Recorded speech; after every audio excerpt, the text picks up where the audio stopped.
Hi friends, welcome to ருசி திரு.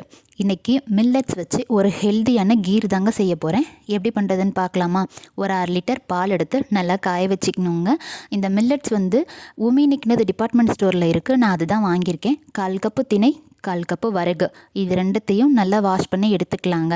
இப்போது பால் காஞ்சிட்ருக்குல்ல, அதில் போட்டு நல்லா வேக வச்சுக்க போகிறோம். ஒரு 5 நிமிஷத்துக்கு பக்கத்துலேயே நின்று கிண்டி விட்டு பார்த்துக்கோங்க. மில்லட்ஸ் வேகிறதுக்கு ரொம்ப நேரம் ஆகாது. ஸோ இப்போது நல்லா வெந்துருச்சு. இந்த ஸ்டேஜில் ஒரு 1/2 கப்பு சுகர் சேர்த்து நல்லா கிண்டி விட்டுக்கணும். இப்போது நான் மில்க் மேடு சேர்த்துக்க போகிறேன். ஒரு க்ரீமி ஃப்ளேவருக்காக சேர்த்துருக்கேன். இது ஆப்ஷனல் தான், நீங்கள் வேணும்னா சேர்த்துக்கலாங்க. ஸோ இது கொதிச்சிட்ருக்கட்டும்.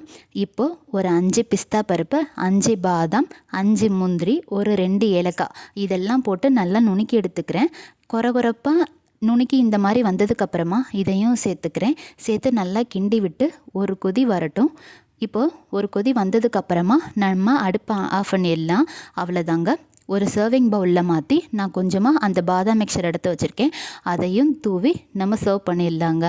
நம்மளோட ஹெல்தியான மில்லட் ரெசிபி ரெடி ஆகிடுச்சிங்க. இந்த கீர் வந்து நீங்களும் வீட்டில் ட்ரை பண்ணி பாருங்கள். ரொம்பவே ருசியாக இருக்கும். இது ஹெல்தியும் கூட. ஸோ இந்த வீடியோ உங்களுக்கு பிடிச்சிருந்தா லைக் பண்ணுங்கள், ஷேர் பண்ணுங்கள், சப்ஸ்கிரைப் பண்ணுங்கள். நான் நெக்ஸ்ட் வீடியோவில் உங்களை சந்திக்கிறேன் ஃப்ரெண்ட்ஸ்.